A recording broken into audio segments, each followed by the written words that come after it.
Paging Aitken Robertson to courtroom number 2. The jury is back with a verdict.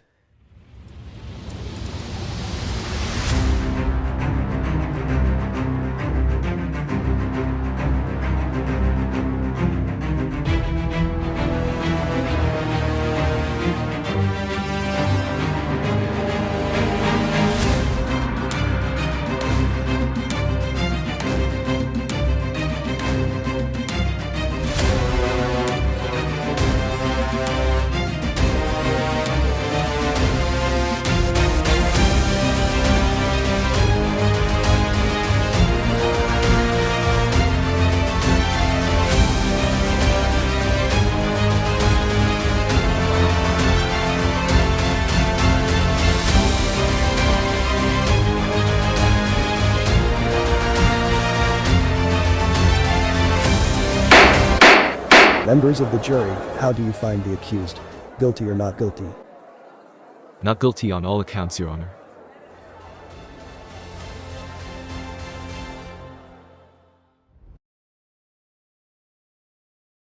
Welcome to Aitken Robertson's Legally Speaking YouTube channel. I'm your host, Melanie van Orde, a licensed paralegal. And today I'm excited to be joined by my colleague, Jamie Sanflieben, also a licensed paralegal.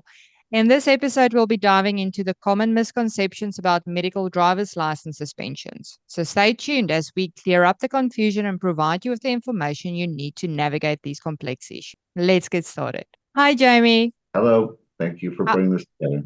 It's a big pleasure.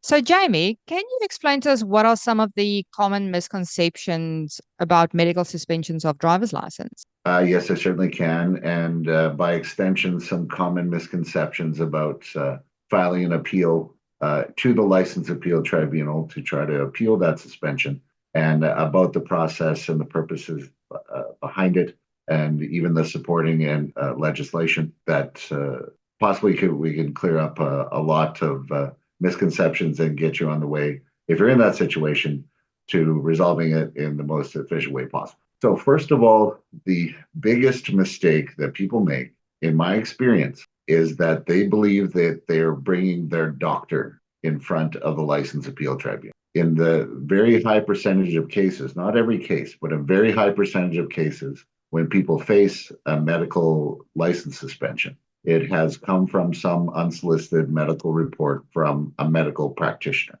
And that could be an emergency room practitioner, a mental health practitioner that you went to see for one reason or another, your family doctor. It could even come, as I've said in previous episodes, from a police officer, a social worker, anyone who can be a state agent that has the power to make this type of report to the MTO. So a lot, as I said, the first misconception people have is that the doctor did it, they did something wrong, and so I want to appeal to the Licensing Appeals Tribunal and have the doctor held accountable. Well, that couldn't be further from the truth. The doctors have absolutely no liability in front of the Licensing Appeals Tribunal. Once they submit their initial report that may have caused the suspension through the MTO, they're essentially off the hook. I have seen people that have actually subpoenaed the doctor to a hearing in front of the Licensing Appeals Tribunal. And when they had them there, the doctor, who was very visibly annoyed, was made to answer questions of why he put in the report. Well, he was the one who put in the report. So guess how that played in front of the Licensing Appeals Tribunal? He said, yes, I noticed this, and this, and therefore I made the report. I followed my conscience and I felt that I had to do so.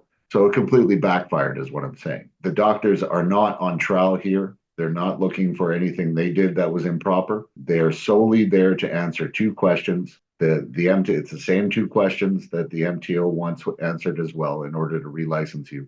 Do you have a condition? And is that condition likely to affect your ability to safely operate a car? That is it. So sometimes the same doctor who submitted the report in the first place can come back into it and write you a narrative letter or fulfill the form you need, and they believe that at that time they say your condition has changed or is clinically stable, so they can be a part of it.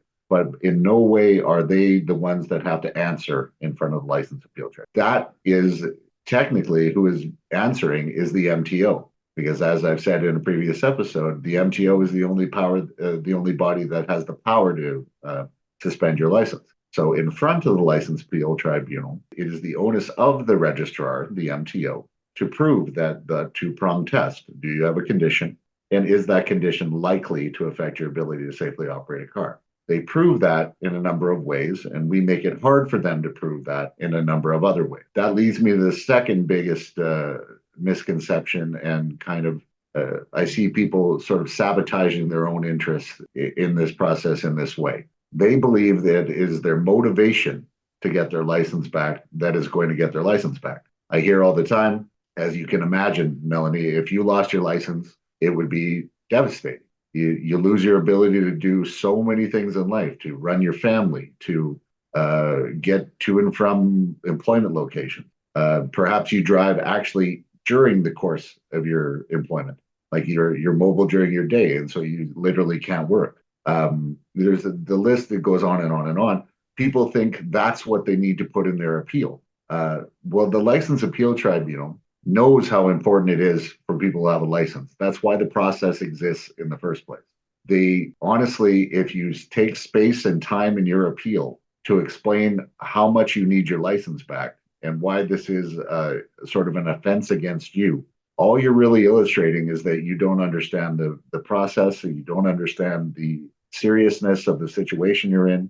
You don't understand the responsibility that you have as a driver to satisfy the MTO if you want to maintain that privilege. So that's the second thing, the biggest mistake I see being made is people say, well, I need my license back because I can't work without it. And while that is, I wouldn't say it falls on deaf ears, that is never going to get your license back. Instead, what is going to have a chance of getting your license back is to say, I completely agree. If someone, for example, fell asleep at the wheel and caused an accident, I can see where there would be concern that there's an underlying condition that might cause it to happen again.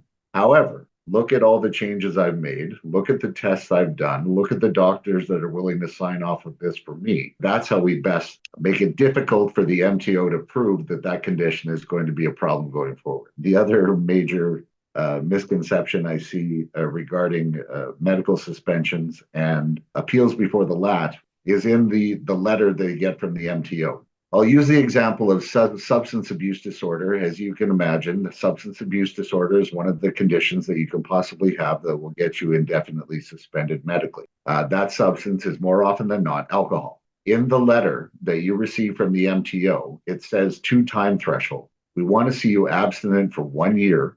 And you're thinking, 1 year? I cannot not drive for 1 year. Or if it's a medically overseen recovery period, like something like a dryo facility, for lack of a better term, they will reconsider after 6 months. Okay, that's the MTO standard. The License Appeal Tribunal they don't have to follow those standards. If they feel that the MTO hasn't proven that 2-pronged test, they can give your license back tomorrow or today. They don't wait the 6 months or the year. Some people say, well, I'm not even going to file the appeal. I'm just going to wait the 6 months because I have done this, or I'm just going to wait the year. Perhaps they can afford to, or they just think that at the end of the year, it's over.